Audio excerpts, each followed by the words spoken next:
every highway. I burned up every interstate. From Detroit to Minnesota, Austin to LA. There ain't no truck stop I ain't stepped in, no stranger I've ever seen. I'm just a R-O-A-W-G. The nightlife, it's the hard life, it's my life, for mine and me. 'Cause it's state lights, more tail lights, more state lights, ain't no glory in these dreams.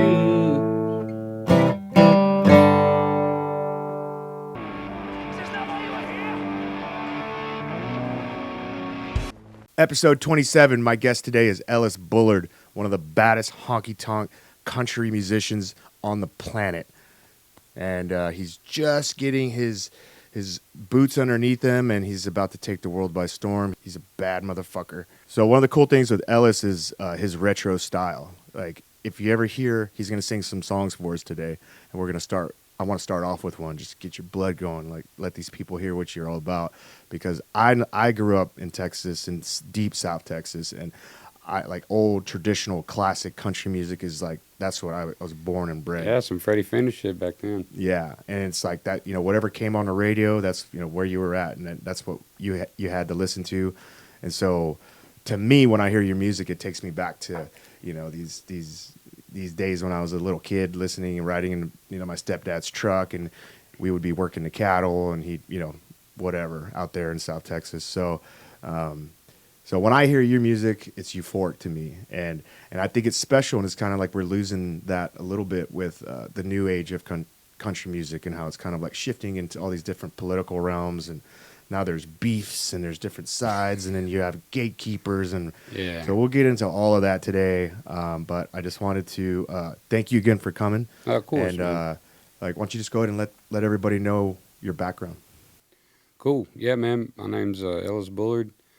I'm based here in Austin, Texas. I've been here since I graduated from Texas State. San Marcos is kind of where I got my start. I played some of my first shows there. And, yeah, that's kind of like whenever by the time I was graduating at Texas State, I was already opening for pretty big acts like Whiskey Myers and Cody Johnson and just a bunch of folks. And so I knew that that's, what I wanted to do. I just didn't know how to keep it rolling. So I knew I wanted to stay in the area. I moved to Austin just to kind of stay close to San Marcos, where I was kind of, had something going on, I guess. And, yeah, just kept at it. I was out of college. I worked a gig. It was a sales gig in downtown Austin. I was like, in a corner office type situation, like on like a sales floor, banging the phones every fucking day, and it sucked, man. I hated that shit, but I needed to do it because I obviously had to pay my rent and stuff, and I wasn't really playing as much as I needed to make my rent. So one day, I was like fed up with it, and I decided I was going to take the pitch that I'd been cold calling all these people, and decided to start booking myself because I'd already learned all these sales tactics and stuff. So I was like, fuck calling these small businesses about, trying to push them social media optimization, SEO, all that marketing bullshit. And I was like, I'm just going to sell me. I'm going to hit them up and use the same pitch. That's what I'm going to use to try and just go through this whole sales thing. Because if you're in sales, then you know what's up. And you're cold calling, then you have to qualify the buyer. You got to figure out, for like that instance, you're trying to figure out who's the talent buyer there. So like whether they have somebody in-house or they have somebody that they lean to book talent for that room, that's who you got to figure out, who you got to get a hold of. And so you have all these gatekeepers you got to navigate every time you're calling, and you're cold calling. You're like, oh, hey, like, I want to come play a show. And, most of them get paid to, like, not let you talk to those people. But eventually you call enough and, you wear down on them. You're nice. And they eventually, be like, hey, email this guy. Or call back on Tuesday at 3. That's whenever Terry will be here. That's who books our stuff. And you got to make sure whenever you make an opportunity like that, you got to be ready for that. So whenever you show up, you don't eat shit. Like, Yeah, I can imagine you're probably like throwing as much spaghetti at the wall to see what sticks. And right. Well, it's like, at that point, it's a numbers game. Like you're calling, probably like 20 or 30 venues a day, and you're emailing them all, and then maybe 2 or 3 of them get back to you, and you just rinse, repeat until you, funnel them all into your calendar. And then eventually, I was playing 5, 6 nights a week, and really started playing a lot. And even then, I was still pretty green. Still going through it all and cutting my teeth. And I mean, I guess I'm still cutting my teeth 10 years later, but we're having a little bit more fun with it. That's for sure. I think you'll still be cutting your teeth when you're an old man doing this. I think that's life in general, dude. Yeah. Everyone expects to arrive somewhere, but life is a journey, so you're just constantly. Yeah, and as soon as you lose that frame of thought where you think you're a pro now, that's when I think you fail.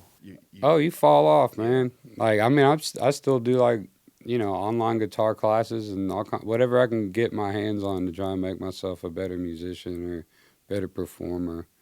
Just try and get better. You like my get-up, dude? I got this just for you, man. Looking sharp. Yeah, dude, this is my new theme. Everybody needs their own style for their, whatever they're doing, and you got your own style. Yeah, man. And so I'm gonna do this because backwards hat thing is my thing for now, at least. And then I'm gonna wear these nice, colorful button-up shirts and see what, because everybody's wearing T-shirts and backwards hats. Every podcast you see, and I'm like, I need something that's my own. So the Western shirt, son, looks good. my girls love it too. Amen. That's a nice looking shirt. Yeah, I like that. Oh, how old were you when you got into country music? I mean, it's always been around, My parents, both of them, my dad, whenever I was younger, was a way bigger influence because, he had a band back in the day, the Western Express, and they played, like, all the dance halls type stuff, like the KC Hall and, like, benefits and stuff like that around our area. And I remember going to those things. My mom was a really great singer in the Muscle Shoals, Alabama scene back in, like, the 60s and 70s and stuff, or more like the 70s and 80s. She was in the, Fame Studios and stuff working as a background musician and touring with the band Punch. But my cousin on my mom's side, Daryl Holden, he played with Ronnie Millsap. And, so it's always just been around. I grew up in a real musical family. We'd go visit that Alabama side. And if there was 10 people around and there were 10 guitars, everybody had one and everybody was playing. So, but at what point, so you're a young kid, you're growing up, your whole family's somehow involved in the music scene. At what point do you start singing and everybody goes, oh shit, Ellis is pretty good at this? I mean, I guess I always kind of I think I was always had talent, but didn't really have any direction. I didn't really come into my own as a writer or a performer really up until about a couple years before the pandemic, and I'd already been after it. And I was thinking that, I was a good networker. I was good at business. I had friends that were in the music scene that played in real popular bands. And I had the hard realization is even knowing somebody sometimes just isn't enough. You've got to set yourself apart. And I was talented enough whenever I tried to sound like everybody else or make a product that I thought was popular that I was somewhere right in the middle. I couldn't just break out. So, it came time around the pandemic where it was I'm getting a little long in the tooth. I got to figure out, how I'm going to keep this thing going and if I'm really happy doing what I'm currently doing or if I want to do what I really want to do and, play more traditional funky country music that I grew up listening to and that, I really enjoy. And I think that that's where I kind of rekindled my flame and was okay, I'm going to lean into this one more record. And, we dropped Piss Hot Freight Line and country music, and that really opened some doors. And in that same year, there was the Big Frost over in, in Central Texas in Austin. And it was right after the holidays, so everybody's broke. And every gig was canceled except for one, and it was at the White Horse. And it was the midnight slot. So it's I'm broke. I got to go to this gig. I don't think anybody's going to be there, but I got to go anyway. And we show up, and we're playing. And about like 30 or 45 minutes left in our set, you know, in walks in. Did I meet you that night over at the White Horse? Oh yeah, Yeah, that was like our origin that story was right during there. COVID. Holy Yeah, shit, dude. yeah. And so, like, That place was packed. definitely. And that was cool, man. Like, you know, y'all came in, y'all were with my buddy Bobby from Another Hour. Mm. And yeah, I got to, you know, chat with Rogan for a little bit. I overheard GSP ordering drinks, which was funny. I think that's like, Yeah, Gordon Ryan was there too that night. I think. yeah, Gordon, Yeah. Big Gord. Mm. Yeah, that was dope. And I was, you know, Joe was there. It was sick. It was a good time. I got to meet, you know, I think Jake was there too. Yeah. Phil. That was a good time, man. Yeah, dude, that was rowdy. And that was around. I think that was the day I met Andy Craig, and you know, we were just chatting, and he found out I was a big combat sports fan, so he invited me out to his kickboxing like MMA class. So that was like my first time over at 10th Planet, was doing, you know, striking and stuff like that. And I walked in there, I was like, oh, what the fuck? I'm not one of these guys. Yeah, so one of the things, me and Ellis, we used to train together over at 10th Planet headquarters here in Austin. And Ellis is he's a very dangerous opponent when you're sparring with him, because he comes across as very lethargic and like laid back, and then next thing you know, he's got you in some weird unorthodox fucking possum, bro. hold or some choke, and you're like, how the fuck did you get me in this? First off, and like second, don't do that again. That was ridiculous. But he's just slow like a sloth until he turns it on, and then you're fucked. Yeah, man, I really enjoy that shithead stuff. Anything I can do that just kind of, I'll take a beating to get it. You know, I'll get smashed the whole round, and then yeah, I got you. yeah. You're a great opponent on the mats. You're very good. I need to get back appreciate into it, but my body keeps breaking, man. Dude, I'm just now starting to break down, and it's like, you know, whenever we're out on the road, you know, we're doing, you know, damn near a month on the road at a time, which is not that much whenever you're thinking about these big touring acts. But, you know, 5-6 people in the crew in a 3-row van for a month is, it wears on the body, dude. You're like, you know, we drove 30 hours straight from Boise, Idaho to Austin. We left at 8 a.m. in Boise, pulled into the driveway at 4:30 Sunday. So we drove straight through, just stopped for gas for 30 hours. Wow, fucking A. How old are you? Man, I'm 34. 34. Yep.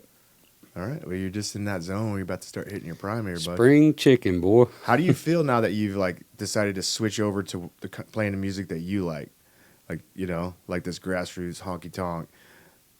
How do you feel? Like, as you said, you started off kind of trying to follow what was popular, and now it seems like you've shifted. Yeah, like the Texas country kind of like red dirt scene, or what you would call that, would be more or less what I was aligned with in the beginning. Mm-hmm. And that's because I had a lot of homies that were playing in some of the best bands, you know, that were playing in really popular bands, like Mike McClure Band, Damn Quails. You know, like, I'm good friends with all those guys and still am. But, you know, like I said, sometimes knowing somebody just ain't enough, you know, so. Well, let's hear one, bud. Cool. Let's go.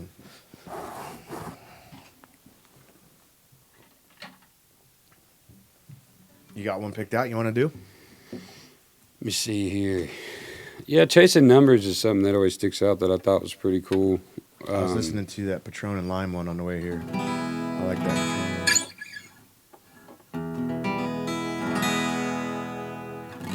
This one's probably one of our more streamed tunes off that first record, Chasing Numbers. And I wrote it just, man, I was banging my head against the wall because I was releasing music, and I was kind of looking for validation in areas that kind of don't really matter. It's like, you know, Spotify streams or likes on Instagram or whatever, you know, stuff that if you were to tell my musical heroes like Waylon Jennings or some shit like that, like, you know, that's something that you were worried about, they would laugh at you. So this song, Chasing Numbers, was just kind of something that kind of helped me keep my head right and remember why I'm still out here. Fuck yeah, I love that. Is that out of your way? Yeah, it's fine. Here we go, folks.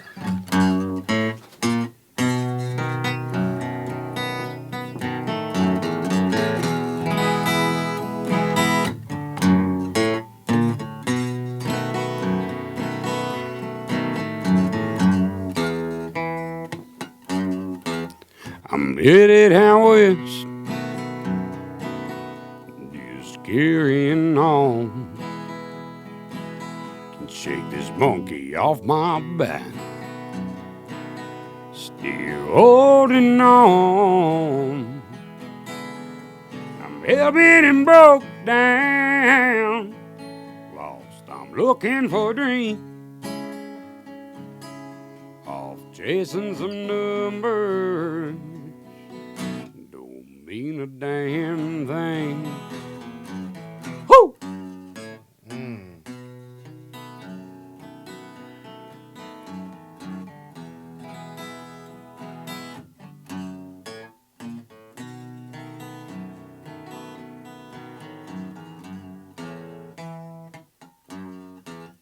I'm hurting my head, had a hole in the wall. It's bottles up till they cut me off. Now I'm tore up and strung out, lost, I'm looking for a dream, I'm off chasing some numbers, don't mean a damn thing. Hell-bent and broke down, lost, I'm looking for a dream, I'm off chasing some numbers, don't mean a damn thing. Woo!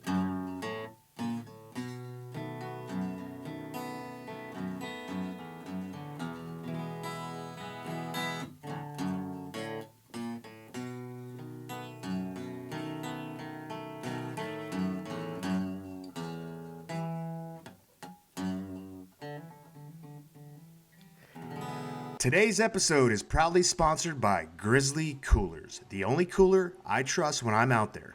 Roto-molded, bear-proof, and holds ice for 10 days straight.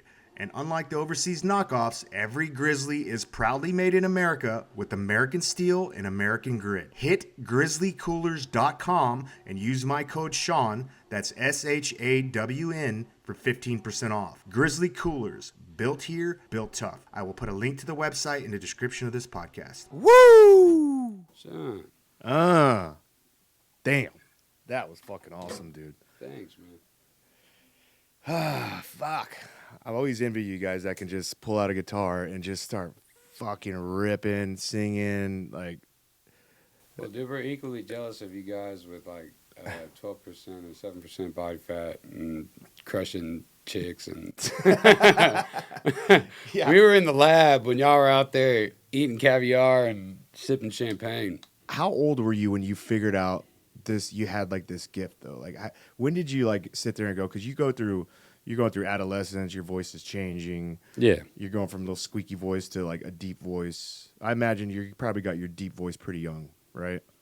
Man, to be honest, my singing voice kind of matured the more I sang and like what I found comfortable with. Mm-hmm. And yeah, my voice was like deeper in college and stuff like that, but I think that was more or less just me growing up. But my like first like figured like, oh, this is what I'm gonna do was I was in college, my roommate was in a band, and his group was playing with another friend of ours, Brian Boyce, over at this spot called Taxis in San Marcos. And I can't remember which one was playing at the time, but they took a set break and they kind of put me on the spot. And they were like, hey, get up here and play a few while we take a break. And so I got up there, and I wasn't up there for more than like 10 or 15 minutes. And I played a few, and I got down. And this older lady came up to me, and she gave me $100 bill. And I was like, oh, the light went off. And I was like, man, that's, 10, 15 minutes of work, $100. Like, That's not bad. let's try and do that, because I was not a good student. I was definitely Van Wildering my way through school, having way too much fun. Yeah.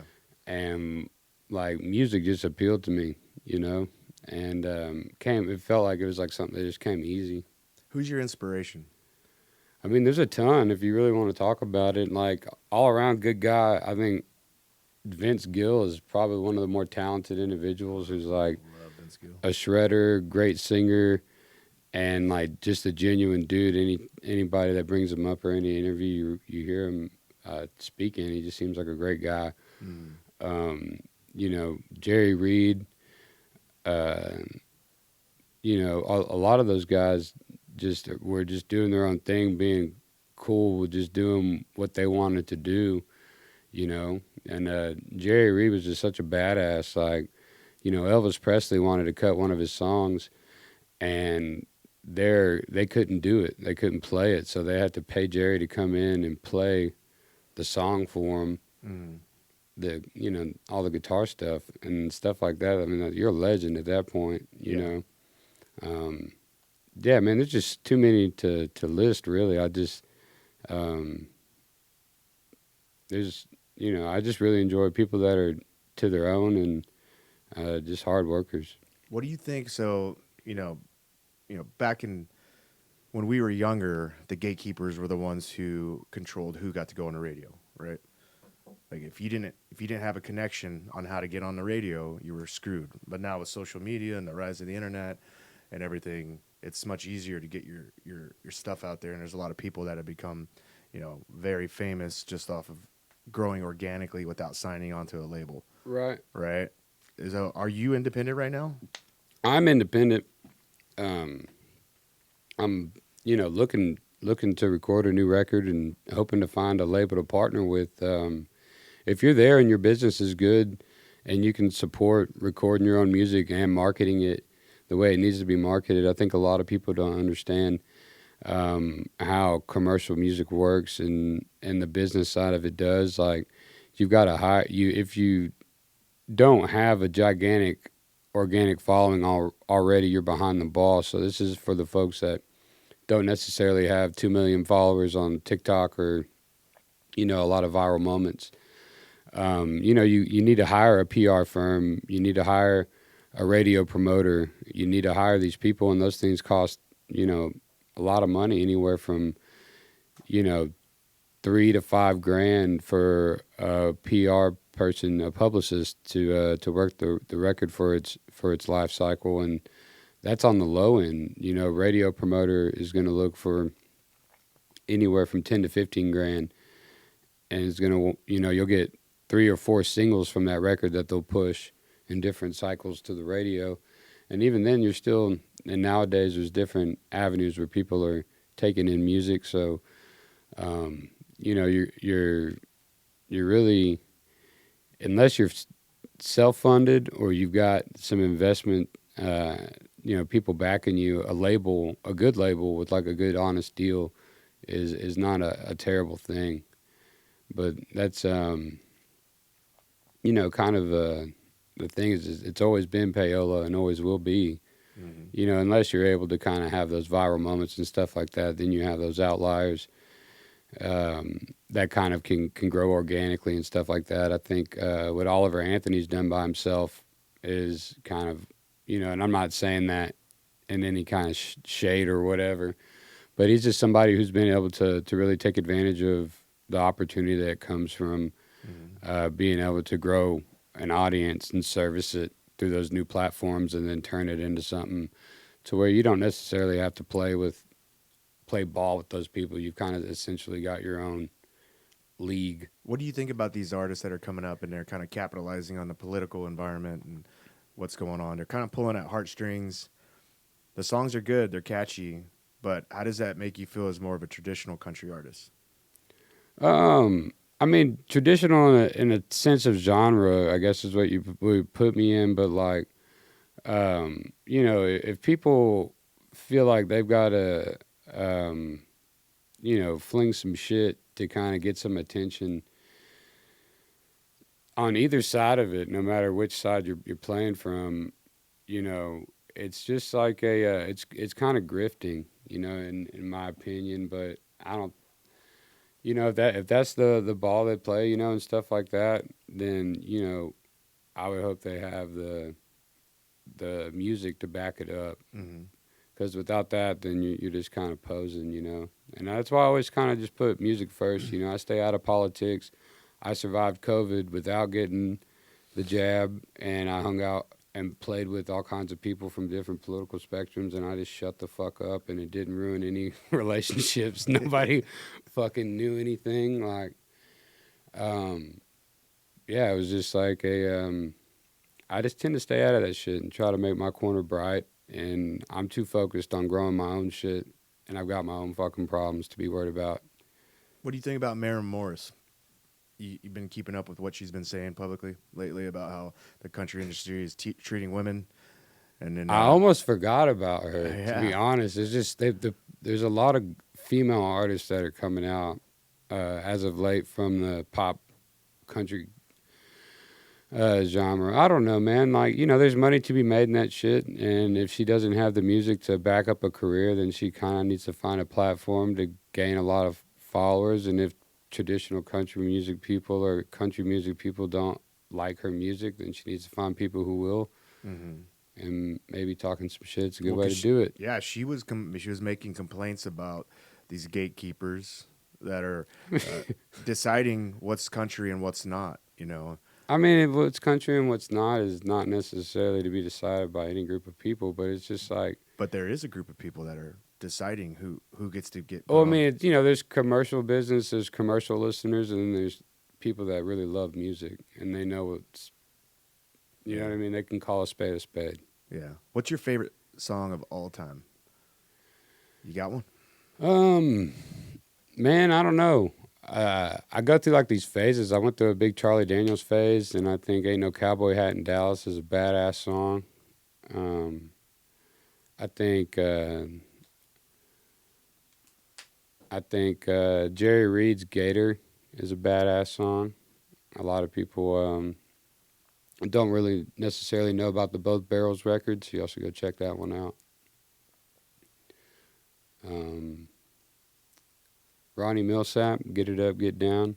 These are all just like funky country tunes that not too many people probably heard of. These are the B cuts, folks. Go check them out. Yeah, I was going to ask. That was one of my biggest questions for you. Who's the brightest star that is undiscovered right now? Nobody knows who the fuck they are, besides Ellis Bullard. Man, there's a ton of them, dude. Like, shout out to Christopher Seymour. Shout out to Joshua Ray Walker. I mean, he's blowing up. He's doing great for himself, but I still feel like a lot more people could be turned on to him. Mm-hmm. As far as songwriters go, John Moylan's had his. I think he's had his flowers, but I think he deserves more. More people need, especially since the songwriter kind of, I don't want to say genre, so to speak, but just somebody who can take a guitar and turn any room into a listening room. That's one, John Moylan. Check out "High on Tulsa Heat." That entire record is incredible. So back to what we were saying about these independent artists that are kind of organically growing through popularity on social media and stuff like that. You got like Jessie Murph out there that is just crushing. Her stuff is incredible.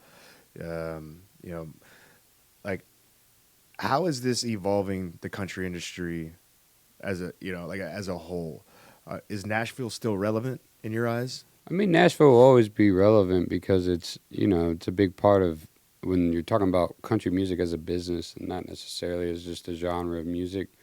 It's a whole industry, you know what I mean? And it's headquartered, and you can tell that it's growing because you have offices that are there's Big Loud Texas that's here in Austin now, and I think Miranda Lambert and a few others are either affiliated with that or partners or own the label itself, but it's branching out, and as an artist that kind of wants to get into the business of selling records and playing shows and making as many fans along the way as I can, that's not necessarily a bad thing. The idea is just to kind of play ball with who you want to play ball with and kind of do it your own way. And some artists that are really good at doing that right now are like Zach Top and Jake Worthington. And, just a lot of those folks, Hayden Baker, Austin, Sam Morrow, Austin Meade, doing his own thing. How do you think Austin stacks up to Nashville? I mean, they're kind of just two different things, to be honest. Austin is is a good place to be headquartered for touring and stuff like that. You're just as far, just talking about Texas, from Houston to Austin as it is from Austin to Dallas. The East Coast to the West Coast, more or less. It's just good to be centrally here because it just makes touring that much easier. Nashville is good because of the history, man. Like, you go there, you really, you're getting into some really rich cultural roots and Americana, just the lore of it all, the origins of it all.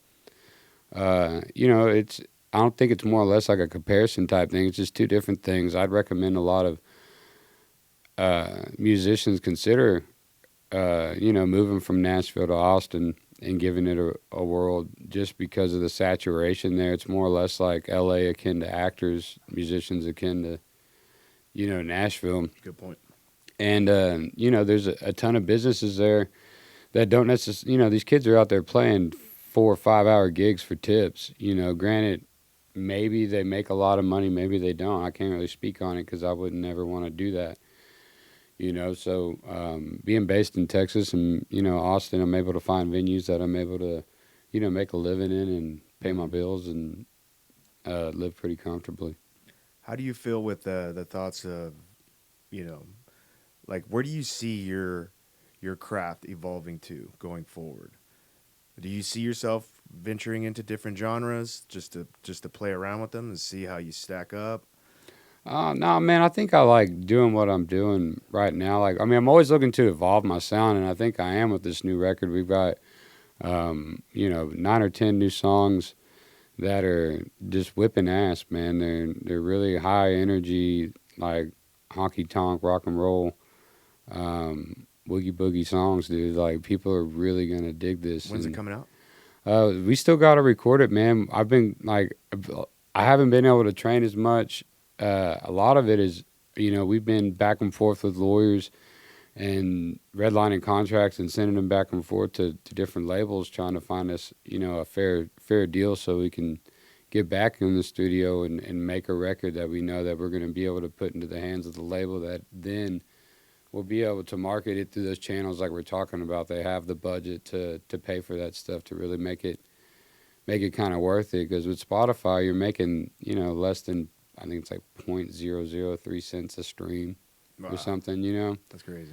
And, so between that and, your real money is just in the show money and selling physical merch, records and tickets. So the benefit that I would probably experience from that is just growing my social media to where I could sell more tickets and sell more T-shirts. How much does it cost, like ballpark, to get an album up? I mean, right now we're talking about between 25 and 30 grand is what we were quoted. 25 and 30, and that'll cover all the studio time, musicians, everything. Yep. What does a musician make per song or something like that? First off, how long does it take to make one song that can go on an album? Well, the thing is, it's all about pre-pro. So you got to know what the fuck you're doing going in there, so you're not sitting there, bullshitting, trying to figure out how the song's gonna go. Like, you need to know how that song sounds before you go in there and know what you're going to play. So we play a lot of these songs for, a lot of these songs we've been touring on and played. Like, we played a few of our new songs whenever we were in France at the Country Day Capron, and we played some songs that are going to be on this new album. So we've toured probably almost 2 summers playing these new songs to where we go in there, we could probably cut 3 or 4 songs in a day. The money comes, into like the post-production and stuff like that, or hiring in musicians to come play, or, just paying my band. I'd rather just do that instead of, importing some folks to come play something. I'd rather just pay my band. We go in there. I never realized that there's specific instruments and band members for hire. Oh, totally, definitely. And like, yeah, man, I've always paid my bandmates, and I think that's something that I'd like to continue to do.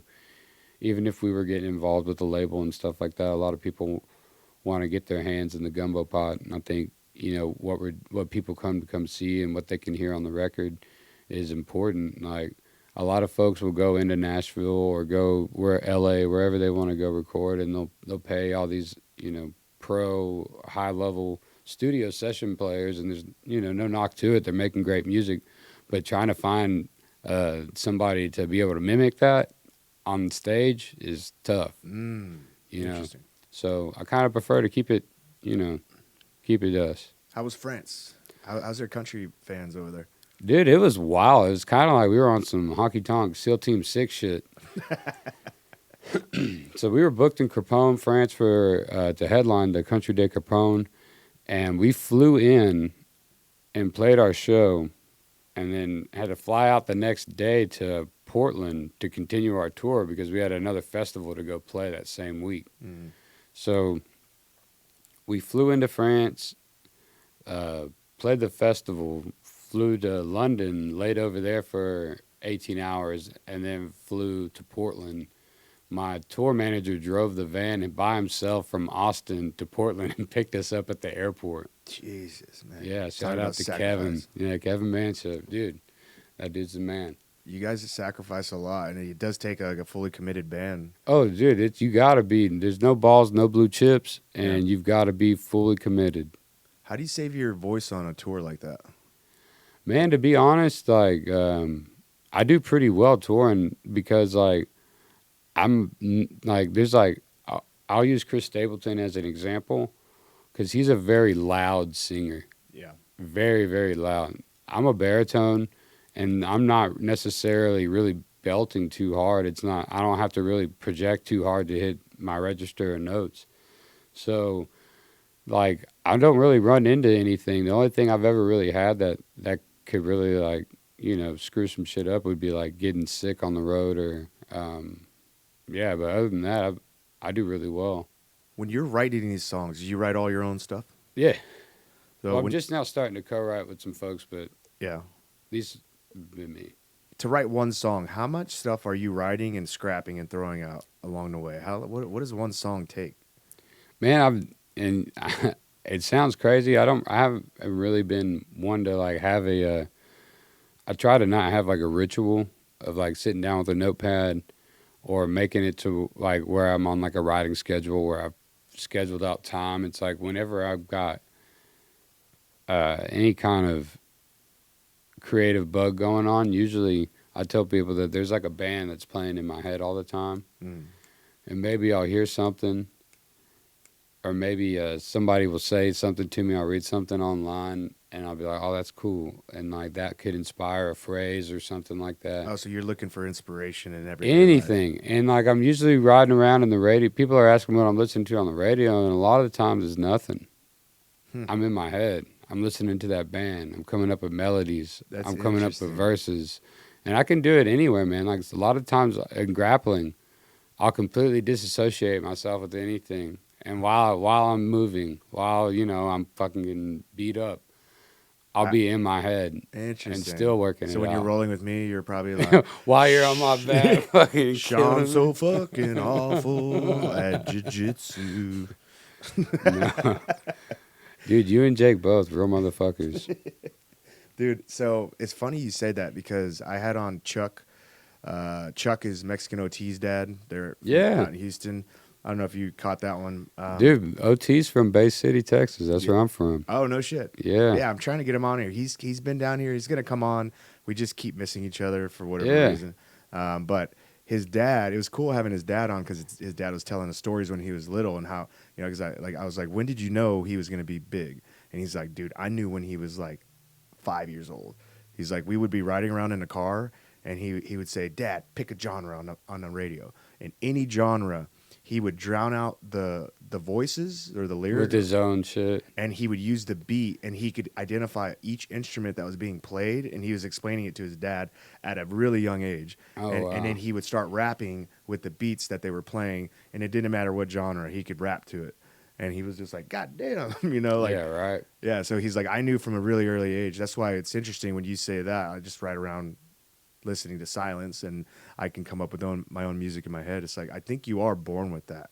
Right. Yeah, there's some people, maybe, the folks that probably don't, rely on, producers or lean into writing circles and stuff like that. Like a lot of that stuff that comes out of Nashville, it's got one dude's name on the record, but if you go and you look up the writers in the room, there's 13 or 14 of the same people you see on every big country record, and it's all the recycled same bullshit. I really want to get you to play another song. How about we just do that? I'm down. You down? Yeah, I'll play a new one. Here, I get it. You get ready.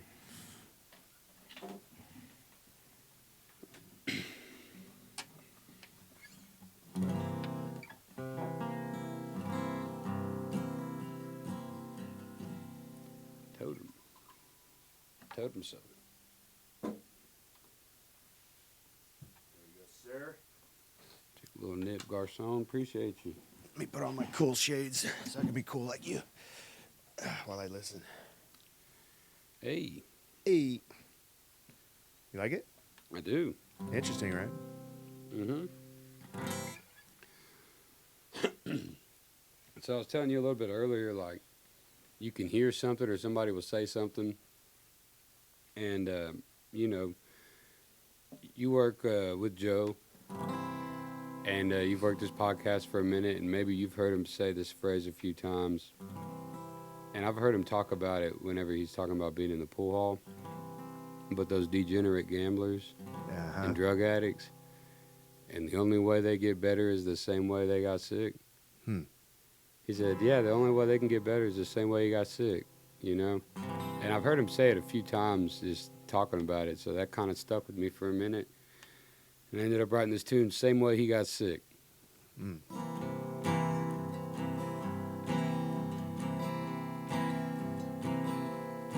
He's got Choctaw gambling fever, y'all. Struts the casino, feeling 10 feet tall. The lights begin to flash. Bells go ring, his heart beats faster. He grabs another drink. Born to be the jester, he wants to be the king. He's gotta get better, same way he got sick. Yeah, when he's up, he's up. When he's down, he's down. He's about to buy the boat, now he's about to lose a house. If anybody let him hit both his kids, he double it up, win him back again. Said he's a line stepper, certified miss. Ain't nothing but the weather gonna change. Yeah, he's gotta get better, the same way he got sick. So go on now.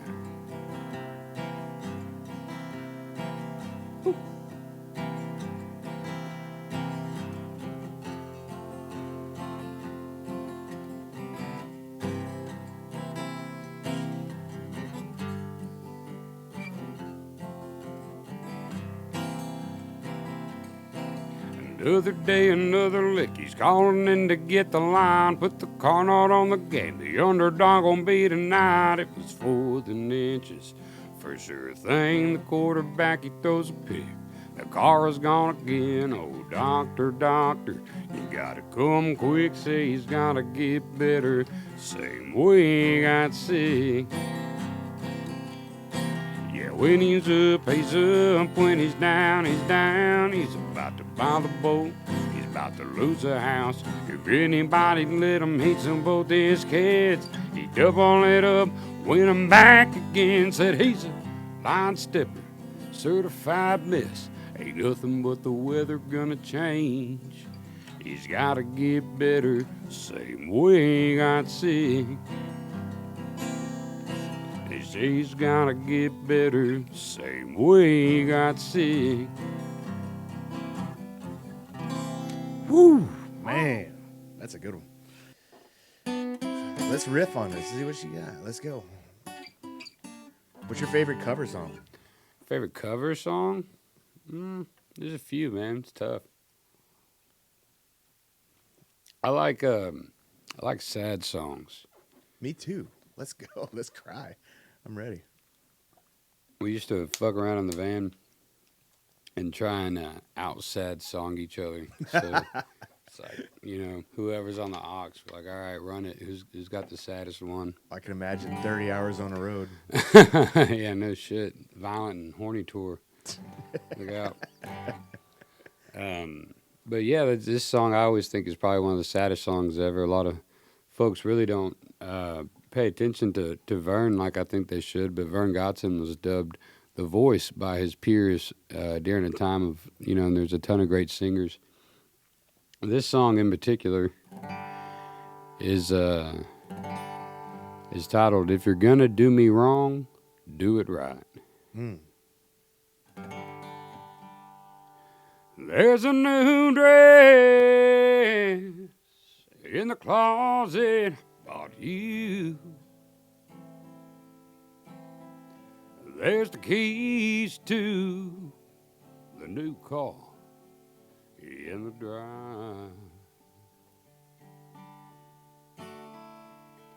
Before you leave our room, put on your best perfume. If you're gonna do me wrong, do it right. Oh, the next time the phone rings, I won't answer. I don't want to be the fool I used to be. I don't want to know the truth. I don't need to see the proof. If you're gonna do me wrong, do it right.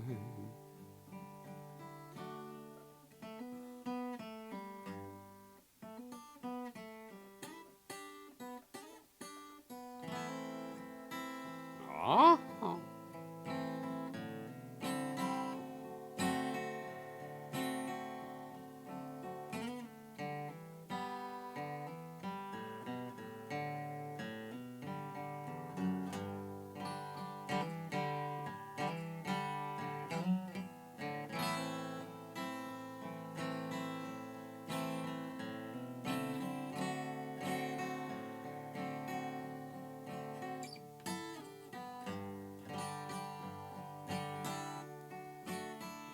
I don't want to know the truth.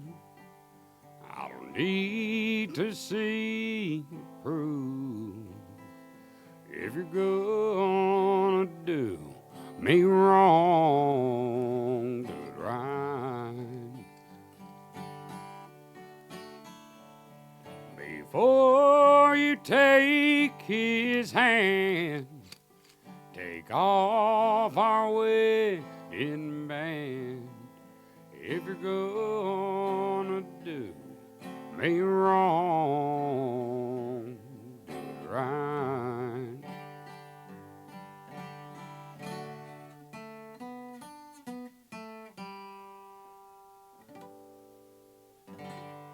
Wow. Holy shit. All right, you win. Fucking Christ, man. The more you, I just got cracked up by it while I was singing it. The more you listen to it, it low key is kind of the cuck anthem. I don't know if I'm gonna play it anymore. I don't think I'm with that anymore. Oh, goddamn, man. It's crazy how music can just kind of like hit different chords. Oh You yeah, know, man. and- That's kind of like, growing up, I always listened. My country was always around, and it was played a lot around us. And I think I got away from it because I listened to a lot of metal and a lot of hip hop and stuff like that, and kind of came back around to it whenever I got old enough to kind of go through it. Mhm. You listen to a lot of songs about heartache and shit, and you're like 5, 6, 7 years old. You don't know what's going Yeah. on, and even then, like, you're 12, 13 years old. You're more like Raging Against the Machine than Right. Yeah, you go through necessarily getting your phases. heart broken, shit Yeah. like that. Yeah, like I said, I grew up in South Texas, and I was riding around with my stepdad, and all he listened to was country all the time. So I listened to the same stuff: Reba McEntire, Yeah. Garth Brooks, right, George Strait. Like Mhm. those, I grew up just listening to that stuff. So by the time I became a teenager, I was sick of it. I was like, "Whoa, what's all this other stuff? What rock? Yeah. Fucking rap? You know?" Right. And I kind of went through that phase. But then it's funny how country is like anytime. It's almost like church. It is Right? very much so. It is. It's like church. Like everybody loves rock and rap when life's going good, but when times get hard, what do you fall back to? Right, yeah, man. You fall back to country, just like people fall back to God. Right. You know, and I don't know, are you religious? If you've had the vaccine, particularly if it's Pfizer or Moderna, you have this in you. If you had the PCR testing and you had that hydrogel that contained the graphene oxide, you have this in you. Once we realized that this is what we were facing, we were like, well, what are we going to do now? I know you guys are able to find and remove some of these objects that are implanted in people, but with this newest stuff, you're saying it's at the nanoscale. So how are you going to remove stuff at the nanoscale? With the nanotech, there is a solution, high-grade zeolite. Zeolite is usually found in it's sourced at two locations, usually blue zones, areas where humans tend to live far longer and healthier. It has to have volcanic activity where the diatomaceous earth and the sea meet, and that's where they get this pure high-grade zeolite, which has a negative charge to it. When it's integrated into the human body, what it does is it binds to the graphene oxide, and so they've done studies now where they did a baseline, exposed people to the graphene oxide, and then what they see is that after about 90 days, it'll be down to a minimal level. Most people who are on this right now are saying they're having significant improvements in how they're feeling, the symptoms that they're getting, and it's as much as over 50%. Yeah, man, I'm actually, well, I guess if you had to put a name on it or something, I'm Episcopalian. It's like Diet Catholic. What's the difference? I don't know much. So there's like a split in the church where a guy couldn't, the king, whoever, couldn't have a son with his current wife, and he wasn't allowed to divorce during, under the Catholic thing. So he's like, well, I'm going to start my own religion. Start the Episcopalian Church. And that's the bro science explanation of that. Y'all be sure and do your research on it. But, yeah, there's a schism in the Catholic Church, and then another denomination came out. But it's basically, if you were to go to an Episcopal service and a Catholic, it's very similar. What was that movie that just came out? Fuck, man, my memory ain't working.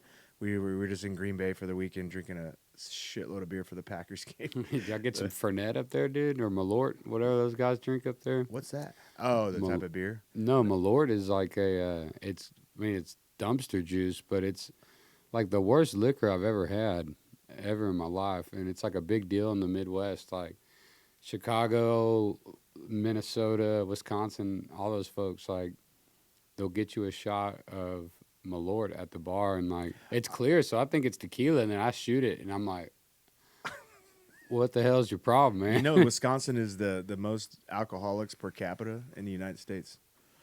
Those fucking... Our first time touring there was crazy. Mm-hmm. I was like, these people can drink. Yeah. Oh, yeah. They drink. They got nothing. They got cheese curds, Packers football, Brewers baseball, and water park 1 month out of the year.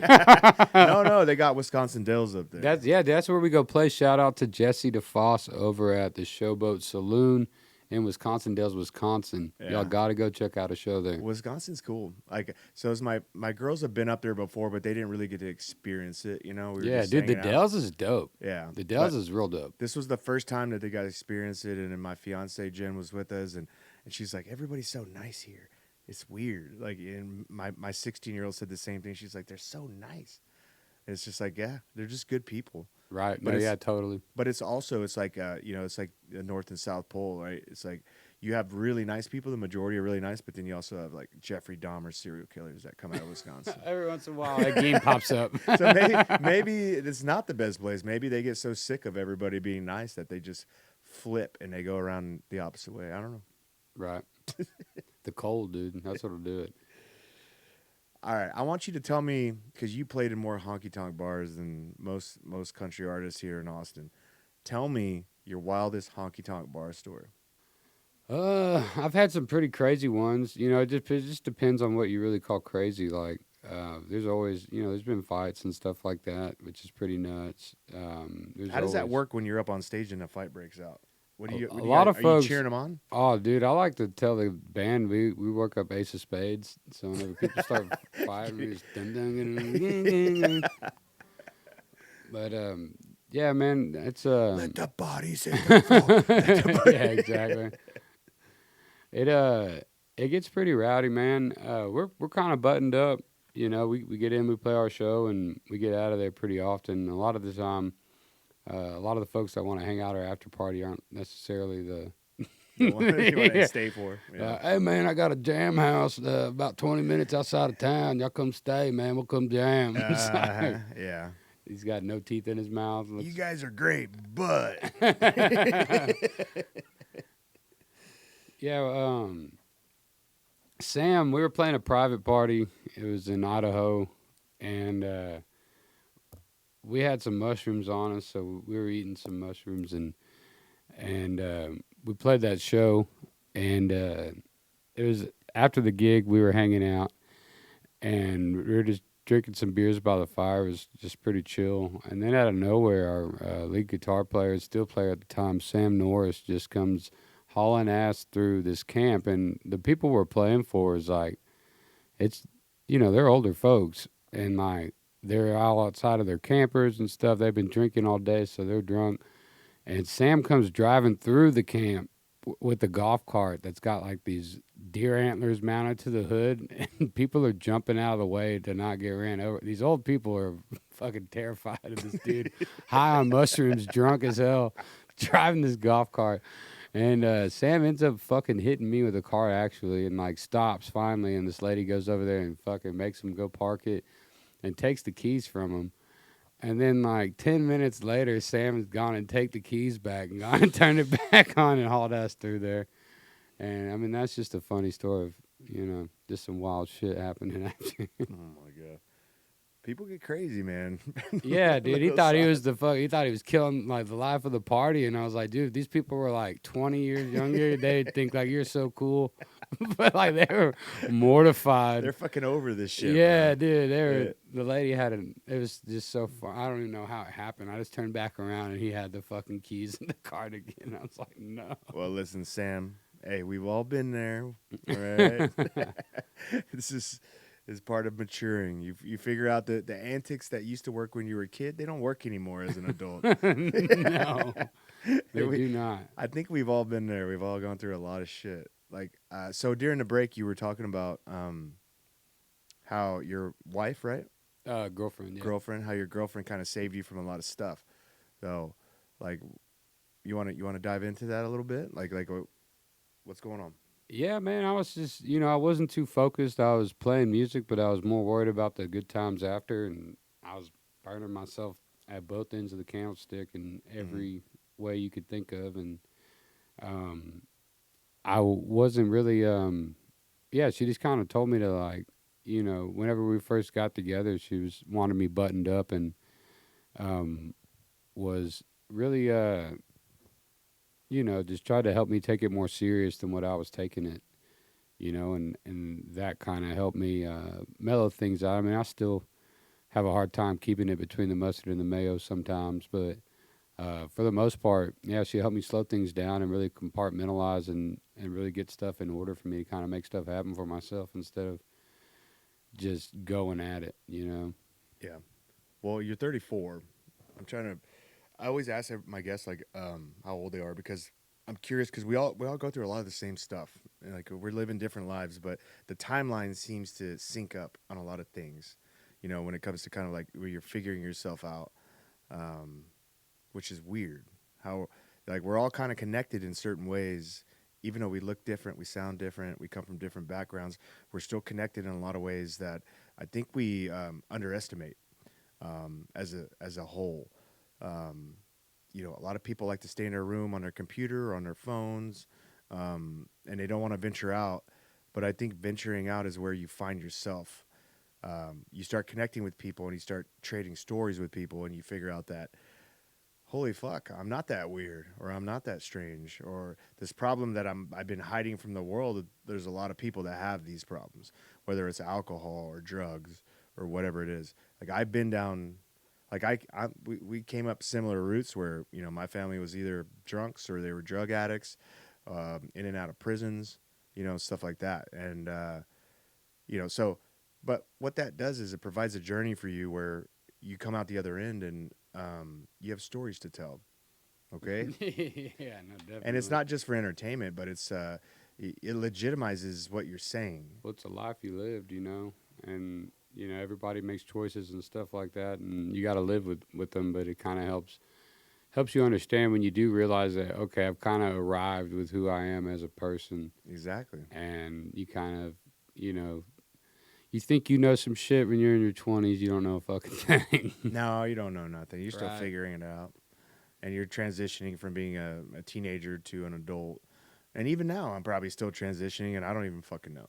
You know what I mean? Like, it's like I'll probably look at myself when I'm 60 and be like, man, you were a fucking idiot when you were 40. Look at you.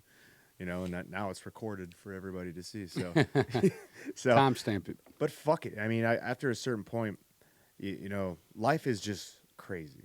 And no matter how much anxiety we get in this time that we're here on this earth, it's so quick. Time is finite. It really is, man. And like around your 30s is like whenever, you know, you've had people, you know, pass away they shouldn't have, or, you know, people, their kids are starting to get fucking grown. Mm-hmm. You know what I mean? And like you're watching all this stuff kind of pass you by or whatever, and you're kind of like you never think about that when you're a teenager or in your 20s, and then, you know, you get into your 30s and you're like, man, holy shit, like, you know, if I'm really going hard, I'm halfway there. You know what I mean? Yeah, it's So- crazy. You know, they're saying we're by 2030 that they are this close to being able to stop or even reverse aging with this whole nanobot shit, which I don't like. I don't trust it because I don't know who's controlling the nanobot stuff. Have you heard anything about this nanobot stuff? Granted that, nah, dude, I'm, well, I mean, to a sense that, like, I know we're like, you know, medicine's changing in a way where science has came in with, like, you know, peptides and stuff like that, which is kind of like removing a lot of the unnecessary stuff that we receive through like modern Western medical practices and stuff like that. You know, overprescribed medication and overprescribed surgeries versus, you know, finding causation and solving it, you know, at the root, you know. Yeah. And so the nanobot stuff doesn't sound too far-fetched because they've been using those for years, you know, for different shit. But it's kind of like, you know, it's also how long we've probably been able to do that for a minute. You know what I mean? The grift wasn't over yet, so they hadn't made all their money that they could make, and the technology didn't come out to expose them like it has. Well, they've been perfecting it over the years. Right. Yeah, it's definitely probably been around for quite a while, but they're trying to figure out how. Because here's the thing: they can introduce it to the body, right? So the technology is there. They can introduce these tiny little microscopic nanobots. They can introduce billions of them into everybody's body. That's fact. It's already been it's been proven. There's doctors that are out there, and they're touting it as like look how awesome this is. Not only can we introduce it to them, we can control them with an Xbox controller. Oh, that's wild. Yeah. So I've had one of my last guests was his name was Jesse Beltran, and he was talking about these nanobots that are getting introduced, and the COVID was the perfect Trojan horse. And they're a lot of people are Oh, they could have had that in that mRNA shot for sure. but it wasn't just the actual vaccine. I don't know if you got the vaccine. Doesn't really No, matter. I didn't. I've told you during the break I didn't, but I did. Yeah. I did go get. I was in the mall during COVID or like post COVID, right whenever they first started opening back up, and I saw this lady was doing like B12 shots inside the mall, and I was like, "How Yeah. fucked up would it be if Well, they were jabbing people?" Here's the with thing. it? So these little implants, these like implants that they've been putting in human bodies, it's been happening for a long time, longer than we know. But it was all testing, and it was trying to get them smaller and smaller and smaller. Because the old technology, you could take them out. You could find them, you could remove them, and there's documented cases, and there's visual proof that you can see. Like, hey, like these 8 devices were taken out of somebody's body.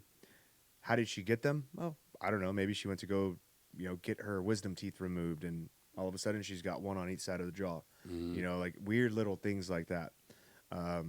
So, I mean, this is nothing to do with country music whatsoever, but it's an interesting conversation because it's an invasion of our privacy. Right. And you don't want to go down a rabbit hole. You don't want to put the tinfoil hat on. But if there's documented proof that this is happening, and not just in one or two few case studies, but in mass populations, then we have to really consider like what the fuck is going on here. And so when I started getting interested in it was after I had him on my podcast, and I was kind of like, very speculative when he was talking. And then afterwards I started doing a lot of research, because when I make my videos, I have to pull a lot of like B-roll, Right. right? And so pulling B-roll is I'm watching video after video after video, trying to make this reel just perfect, so when I put it out to the public that they can actually enjoy it. And as I've been going through this, I started coming across countless fucking documented cases of people showing proof that this stuff has happened. And brother, it's fucking scary, man. Like I'm gonna have this lady on here. She's a doctor, and she's gonna come on my podcast hopefully before Christmas. And what she claims is that she was invited to be part of this pharmaceutical team. Okay, and when she got there, they told her that this is the technology that's here now, and every major country, every major power company or country in the world is trying to get there first. It's like the new race, okay? And she goes, so I got recruited by one of these companies, and they said, hey, look, this isn't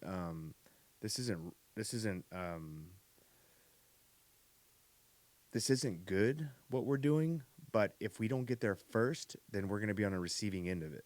Right. And so what it is they're introducing these little nanoscale fucking little bots into everybody's body. And what she did, let me go back. So she gets invited to this seminar. Okay, it's like a recruitment seminar with like some of the top leading doctors in the vaccine pharmaceutical industry, right? She gets invited to one of these things.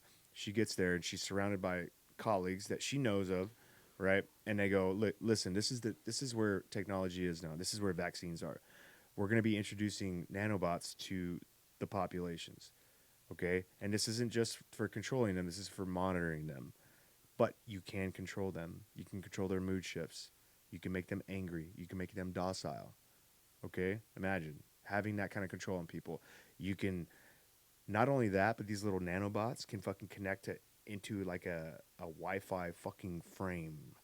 And now everybody is a relay for all of the fucking RF signals that are going out across the planet. Oh, wow, yeah, so they can track you in real time. Yeah, this podcast totally switched. But listen, hear me out. And I'm going to try to fucking close this out because this is such a rabbit hole. But from what I've been learning is like, it's pretty wild, man. So this lady, she's a doctor. She gets invited to this. While she's there, she goes, what the fuck are these guys talking about? They're talking about invasion of privacy. Right. Invasion of consent. Right? This is not okay. This is not like, so she goes, no, thank you. Appreciate the offer. Go fuck yourselves. She leaves. She spent the rest of her fucking career trying to expose these people and what they're doing. Like, she had one of her colleagues that was sitting next to her, and they had a conversation about this that didn't go well. And she goes, are you really considering doing this? And her colleague told her, hey, look, this is going to happen regardless of whether or not we want it to happen. I'd rather be on this end, the controllers, rather than the controlled. Oh, damn. Yeah, fucking crazy, man. So I can't wait to get her on here because, so what she would do is she went and got the Moderna, the Pfizer, and the Johnson & Johnson vaccines, and she got multiple batches, and she brought them in, and all she did was put them under 100 times magnification power telescope, or not telescope, whatever. She puts them under there, and she starts discovering all these strange little fucking things that are inside this vaccine that should not be in a vaccine. Like, if this is a controlled vaccine product that they're putting out to the planet, it should be perfect. It should be immaculate. There should be nothing in there. What she found was like ridiculous amounts of like what look like parasites, but they're not natural parasites to the world. They're like these little nanobots, all right? So these little nanobots that are on a microscopic scale got introduced into all of our bodies. And she said the crazy thing is, she goes, well, there's two crazy things. She says, one of them looks like a little fucking squid. It's like a little metallic squid with little squid arms. And she goes, I've never seen this in my entire fucking career as a doctor. She looks like, I look at so many things under a microscope. She goes, This little fucking squid moved when I started looking at it, almost like it knew it was being observed, and it started to move. She goes, I started crying right then and there. This was in a unopened, sealed vial of fucking, I think she said it was Moderna vaccine. I could be wrong. It might have been one of the other two. But she goes, this little fucking squid, as soon as she locked eyes on it with the microscope, the thing started fucking moving and trying to like get away. Like it was being observed. It was self-aware. That's fucking creepy, man. Yeah. And so that was just one of multiple things that she saw in there. And then this woman's like, she breaks down. She's like, this is fucking insane, dude. Like, what are they doing? What are they doing with this stuff? And she says the craziest thing is, she goes, with this technology that they're introducing into our bodies without us knowing, without our consent, Trojan horsing it through vaccines. She goes, the craziest thing is that these things can be spread all throughout your body, and you can send one RF signal, like a magnetic RF signal or whatever they call it. They can, and all these things will self-assimilate into one location in your body, like little receivers for something. And we don't know what it is. We don't know what the purpose is. We don't know who's controlling it, but this is real, and it's we can find it. It's there. And they take different shapes and forms. Some of them assimilate into like these string things that are now in our bodies. Some of them look like the squid things. Some of them look like prototypical like chips, you know, like, so there's so many different things that they're doing, but they're foreign and they're not supposed to be in us. And they definitely shouldn't be in a fucking vaccine that they're spreading around the world. Right. So I didn't ask for this, but fucking for whatever reason it got dropped in my lap, and this is what's going on. And this is what anybody who got the vaccine, but the crazy thing, it wasn't just the fucking vaccine that they got. So the nose swabs, did you ever get the nose swabs? Yeah, I did nose swab. Everybody did nose swabs. I had to do them every fucking day with the studios, right? The nose swabs had a substance on them called graphene oxide. That was that little liquid. That's why it felt liquid. That's called that's called hydrogel. So inside of hydrogel is graphene oxide. Graphene oxide, when introduced to the system, if you have these little nanobots in them, that's the substance that they use to self-replicate and self-assimilate. Oh, wow. So like you swab your nose and then the cell replicates. That's in. Yeah. Yeah. So that's where we're at right now in terms of this technology. And so took it down a dark, crazy road, but dude, I mean, this is happening. This is a part of our lives. 1,000%. And the problem is like these things could be used for a lot of good. They could reverse aging. They could keep our loved ones alive longer. They could get rid of like diseases and cancers. They could do a lot of really great things. Keep our dogs around. But they could also fucking kill us if they choose to. And one of the things that I've learned recently about these fucking nanobots that are inside of us is they can hold payloads. So at any given time, if somebody releases an RF signal, they can release whatever payload that they're hiding inside of them, whether that's a kill switch or something else. We don't know. Damn.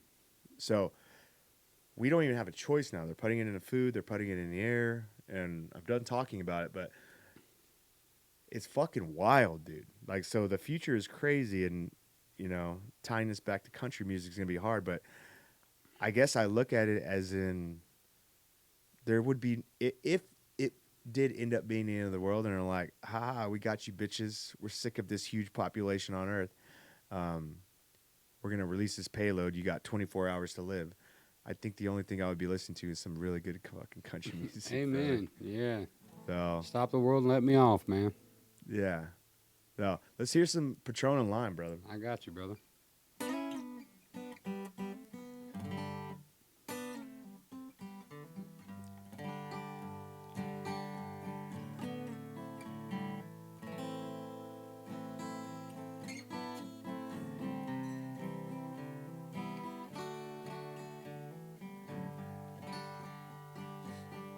I got whiskey in the bottle.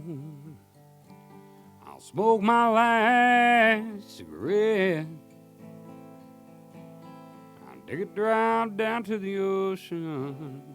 Got some things to forget. Think I'll wade out to the water.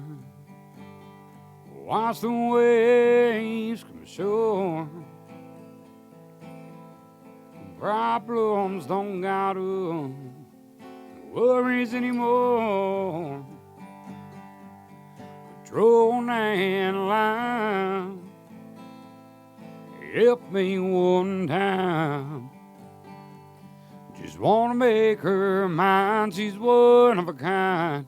Patrolling line.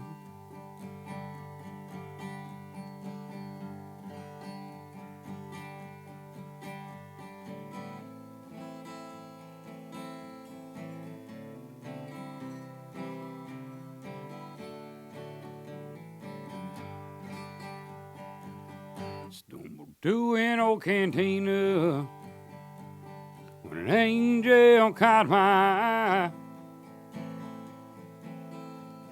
I asked her what she's drinking. She said patrolling line. Barkeep, I think I need the courage. A little tip from Evan Williams.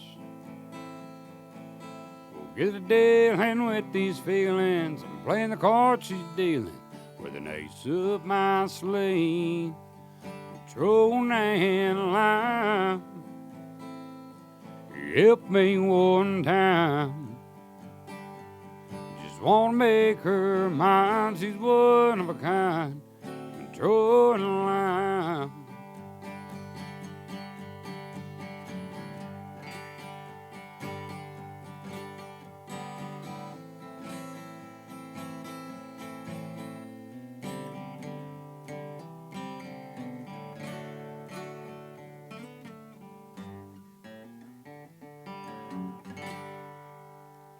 Oh. Woo! Fucking Christ, man. You're too good at this. Thank you, brother. I appreciate it, man. It really does mean the world to come out. Thank you. All right, you gonna teach me how to do this or what? Yeah, dude, I got you, brother. You just got to get me shredded. Yeah, that's me and Ellis. Is when we were in the break. I'm gonna get him shredded, but how's that gonna work with? I mean, dude, look at your forearms. You got veins popping out of that thing already, dude. We got to do more. Just the other parts of the body. That's right. I'm soft All right. everywhere else. I got you. Maybe we'll get you in the gym with me and Alex Jones. Come on. Hell yeah. He's a wild man, dude. Dude, I've met him a few times just in passing whenever I was going to the club a few times. Or, because we had the residency over at 7 Grand whenever Rogan was doing his Tuesday nights or whatever, or Wednesday nights. And I ran into Alex Jones a few times. And he's just such a funny guy, dude. How you doing? Yeah, hey.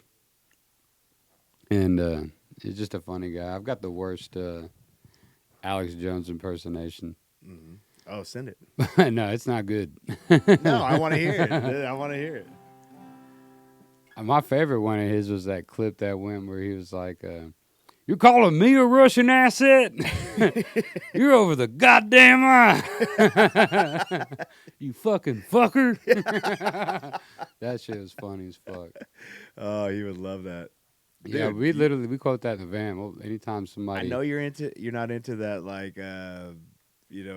whatever you cliche kind of like type shit, but if you made an Alex Jones song, Oh, dude, yeah, that'd be great. do you want to? Dude, I'm telling you, he would fucking love that shit, man. He's a Dude. good old Texas boy, man. Yeah, he is, man. I was listening to y'all's podcast the other day, and I was thinking about that. I was like, he grew up in Texas, so there's a good chance that he saw a lot of, like, maybe he went out to some shows and got to see, like, Michael Martin Murphy or Ray Wiley Hubbard or Waylon Jennings, any of those guys back in the day, you I'm know? certain he did. Yeah, that's cool, man. He's a cool dude, man. Like, I was gone this weekend, and I saw him this morning, and it's funny because, typically we'll work out every single day. If we're both here, we're working out. I don't care if it's the weekend, so whatever. We're going to do something, at least for 45 minutes to an hour. I'm going to make him sweat a little bit. But, so I was gone for like 2.5 days, and I came back. And anytime I'm gone, it's the same thing as when I show up, I'm like, "Hey, how was your weekend?" He's like, "Yeah." Well, World War II dead. He fucking Took my kids to the zoo, though, so. he's a great father, man. Yeah, I bet, man. He's a really good person. Like, honestly, I guess this is what happens when you go to war with globalists, as Alex Jones calls them, Right. or just I consider it this multi-billion-dollar fucking corporation lobbyists. They're gonna attack you, and they're gonna try to make the world think that everybody's against you. But from being in his orbit and seeing how people really feel about him, dude, people love that fucking guy. Yeah. Like that is the people's champ. For And even sure. if he hasn't gotten everything right, the fact that he doesn't give a fuck and he just keeps fighting and fighting for the truth. For sure. Yeah, man, definitely. I mean, yeah, he's been, I mean, what, since the early 90s, been in media talking about these things that have been going on. And it's kind of like, you know, as they say, time tells all, you know, it comes out more and more, all these things that he talks about. It's like, man, maybe he wasn't talking too much shit. He's kind of talking the truth, you Dude, know? he's got a crazy accuracy number. Yeah.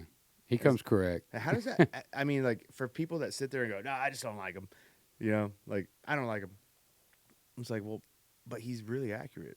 Like, and if you Their took the time ego to, won't allow it, you know? yeah, it won't allow it. What does that say for the world that we have people out there that are trying to tell you the truth, and you're judging them based off of how they look or how they sound, and you're not willing to hear the truth because of that. You rather accept the lies that are being fed to you through social media or the news. Well, even if you want to fucking say he's a piece of shit, listen to what he has to say and listen to the whole thing he has to say, and not listen to a bunch of clips that are posted up by a megaphone that you listen to every day.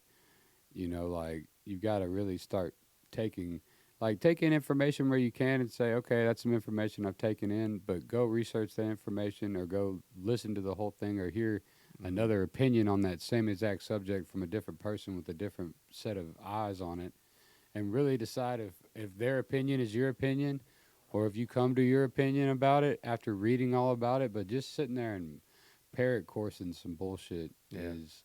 What do you think about all the crazy shit going on in the world, the division and everything? Man, I don't know. I just try and keep my corner bright. So anybody that I meet or anybody that, you know, I interact with, I try and just have a good interaction. You know, Do you have a purpose with your music though? Do you have anything that you're? I mean, yeah. If on a anything, deeper level? I want people just to kind of have a space to escape all that shit. They're in their phones consuming that bullshit 24/7. You know, and if they're on Spotify or they're at a show or whatever, then they're not thinking about any of that. You know, just for that little bit of time. And I think that kind of disarms a lot of people. And you see people from all walks of life at my shows, from the right or the left. You know, and I think that's kind of what music can kind of break down those societal walls that people put up and their identities that they really put out first. Besides, you know, leaving all that shit at the door and just come as you are type thing, almost like church. Yeah. You know. Yeah. I saw a meme on Instagram the other day, and it said, "We grew up in the best." It had the guy who played Pablo Escobar on the. Did you ever see that the TV show or the series that they put out on him? The guy fucking nailed it. He was, he is the best Pablo Escobar ever. The one where he's like sitting in the swing. This is the one where he's like smoking a joint. He's walking out, and the hair is like blowing in his. The wind is blowing in his hair, and he's just like got this look of like, fucking crazy fucking life, man. But it basically said like, we grew up in an era where it was the best time to be a kid and the worst time to be an adult. No fucking shit, dude. We had rollerblades, leaf pipes, fucking Sobe energy drinks. Drinking from fucking water, fucking the hose, water hoses. Yeah, man. Yeah, now the atrazine's turning the frogs gay. Has it hit you that, you know, like, cause you're 34 now, maybe it hasn't quite hit you yet, but like, as I'm in my 40s now and I'm, you know, about to turn 42, you know, holy fuck, you know, the older I get, the more I realize how, you know, we looked at these legends in our lives, whether they're country artists or, you know, whoever, and we looked at them like they were eternal. Like these were just like amazing people. They were gods that walking this planet with us, and all of their life experiences. You would see them all over the world doing all these crazy things. Have you had a chance to reflect that, like, you know, realizing that your life is finite and what you're doing now is going to be an impact, and there's going to be young kids coming up underneath you that are going to be looking at an Ellis Bullard like, I fucking idolize that guy. I want to be like that guy. It's cool sometimes because, like, I'll get videos, somebody will tag me in it, or there's like an up and coming band that's out playing and they're playing my songs, you know, in their set and stuff like that. And I think that's cool. Like, impact music, I think, is is awesome. When you think of Impact Records, you know, you think of like iconic guitar riffs or tones or, you know, just songs in general that like you can hear 5 seconds of them and you know exactly what song it is. You know exactly who it is. And I think that that's kind of like a goal for me is just trying to make songs that invoke such an emotion that people attach themselves to them and they feel something. Yeah. And when you can make people feel stuff, then I think that that's my goal. Yeah. I love it, man. I got a couple more questions for you, and then we're gonna hear one more song. If you got one on Yeah, I tap. got one, bro. All right. And then we'll end on a badass fucking song. What are your thoughts on Zach Bryan and Gavin Adcock? Zach Bryan needs some grappling. He's got to learn how to break those hands, brother. You're getting held. Somebody had their arms wrapped around you from behind, and that security guard looked like 165 pounds soaking wet. Old man, dude. You got to learn how to break those hands, break those grips. No, about the drama. What's the beef going on there? I mean, they're both great. They're Country selling records, man. I think it's good. I don't really care. I think it's kind of WWE.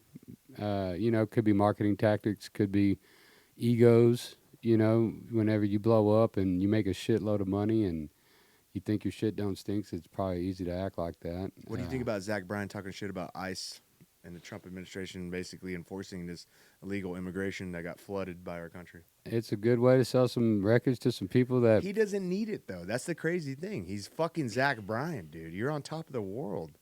Why are you... Some people want it all, you know? And some people just talk some shit just to talk some shit and get headlines, you know? He might not even really feel that way. He probably doesn't give a fuck. I actually met that guy. All right, yeah. He was at the Two-Step Inn, like, what, 3 years ago? 4 years ago? And we went there, and we got to get up on stage, side stage. Fuck, man. Like, the intensity of what happens.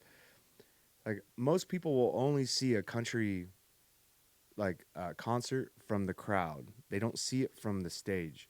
And I got to go up on stage, and I got to look out over a roaring crowd. I don't know how many thousands of people were packed into this. I imagine a lot, and man. they're all staring at this fucking band that's on stage and this one singer that's singing. But I can only imagine, because I'll never be that, but I can only imagine what that feels like and the rush and you want to talk about getting in the zone to sing a song. Yeah, man, that's kind of my sports shit. Like, I can akin to that feeling like you've got a fucking big crowd in front of you giving you a lot of energy, and you nail a song that you wrote that they love, and it makes a connection. That's your home run, man. That's your touchdown pass. That's your first round knockout. That's the Well, you know what's shit. amazing by that is like all the things you mentioned are things that disappear, right? So like hitting that home run or catching that touchdown pass or throwing that touchdown pass. But the impact ones, the ones that make the top 10, are the ones that, you know, people go on to become legends. People talk about that play. People talk about that specific show. Yeah, they talk about it, but you don't get to relive it over and over and over. But they relive it in their heads all the time. Yeah, know? but when And you're it's talking, what you're immortalized doing in the media. What you're doing for a job is you get to relive that moment over and over and over. And I think that's what makes musicians so special. Like, you get to relive that Super Bowl win over and over. The Super Bowl win is just you winning. Like, imagine, like Patrick Mahomes or whoever the fuck you like. Like, imagine if you got to relive that day over and over every time you toured to a new spot. That's what makes musicians so incredible and so special. And the fact that we're listening to music, so you go to a bar, any bar in Austin or Nashville or wherever the fuck you are, the same song, the same songs play at the end of the night. Right. Every single time. Impact Records. Yeah. Some of these artists are long gone. Mm-hmm. Right? Even their kids are like getting old and gray. And Right. it's like, we're still hearing that music. That's what makes music so special, and it is the one thing that I think connects everybody. I think you nailed it earlier. 1,000%. It transcends time. It transcends race, color, gender, all that. Good music's good fucking music. Good music's good fucking music. I think that's the perfect way to end this. Let's drop a fucking song. Your choice. My man. Ladies and gentlemen, I'm gonna do a live real quick. Not a live, but actually I'm gonna do a live. Fuck it. Hang on. Don't fucking start without me, Ellis.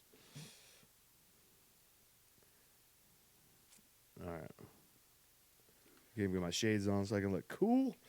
Like Ellis Bullard. My dog.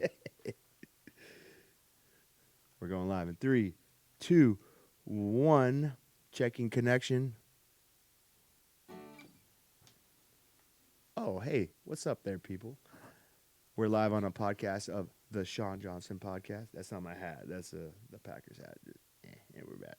Anyways, I got my boy Ellis Bullard here, and he's about to do some live music.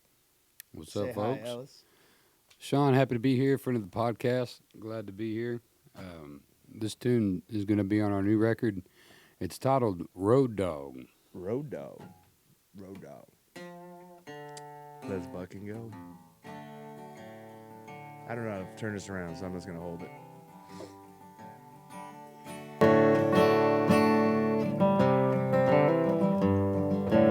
I've seen every highway. I burned up every interstate. From Detroit to Minnesota, Austin to L.A. There ain't no truck stop I ain't stepped in, no stranger I've ever seen. I'm just a R-O-A-W-G. The nightlife, it's the hard life.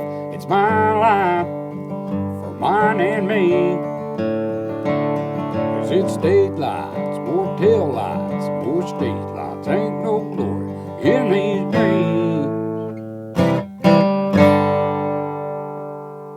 These tattoos and these scars, they tell you where I've been.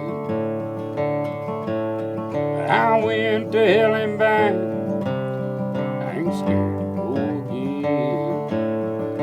There ain't no jukebox, I ain't rock, no honky-tonk I've never seen. I'm just a R-O-A-W-G. Yeah, the nightlife, it's the hard life. It's my life, for mine and me. 'Cause it's state lights, more tail lights, more state lights. Ain't no glory in these dreams.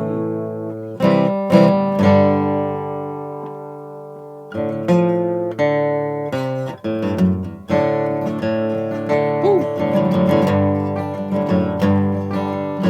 Woo!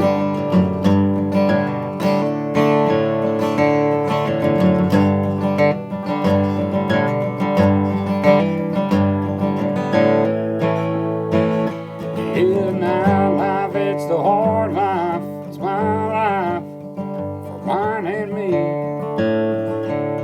'Cause it's state lights, more tail lights, more state lights. Ain't no glory in these dreams. Just R-O-A-W-G. Just R-O-A-W-G.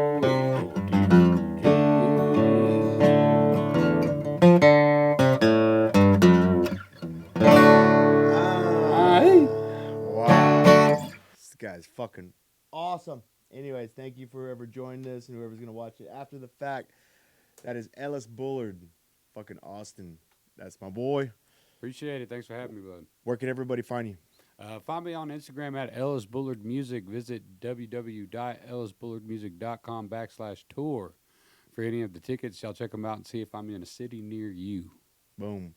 His episode will come out a week from Monday. So, peace. Love you guys. Thanks, bro. Dude, you fucking rocked it. Thank you, man. Live on a podcast, doing a blast. live on an Instagram. Son, we're living. We got to say goodbye to the podcasters real quick. I didn't know if you signed out with the phone or not. Huh? Oh, I didn't know if the phone, you know what I mean? Oh, yeah, I don't know. I just fucking whatever. It might still be rolling. Who cares? Anyways, I love you, buddy. Love you too, man. I appreciate it. We bro. shared vapes today. We Yeah, shared music today. Shared some Totem. Totem. Some Jameson. Jameson. This is like actually one of my favorite podcasts I've ever done in my life. Really? Yeah. Man, that was a blast, dude. Seriously. Thank you. You've had some incredible guests, so Yeah. that means a lot, dude. No, honestly, like you're an amazing fucking human. Like and I've been around the world a couple times. Yeah, no shit. And I know a good fucking soul when I see one, and you're it. Love the retro style. Like, dude, don't stop what you're doing. Just keep fucking rocking and manifest, and that shit is gonna be fucking yours. Whatever you want. Whatever you want. Dude, I'm looking forward to getting those books, man. It's already yours. Whatever you want, it's already yours. It's all about the way you fucking look at life. So, thank you everybody for being on this podcast. Ellis, real quick, if you want to let the podcasters know where to find you. Yeah, on Instagram, that's at Ellis Bullard Music. That's the same handle for all my socials. So Twitter, TikTok, YouTube, all that dumb shit. Y'all go check that out. Visit ellisbullard.com/tour for any tickets for a show in a city near you. Boom. Awesome. I got to come up with a cool, like, in tagline. You know what I mean? I don't got no in tagline. Maybe you can help me with that one. You're cool as shit. All right. Anyways, I love you, everybody. Thank you. Enjoy your week. And that's the game. That's the game. Are you not entertained? Are you not entertained?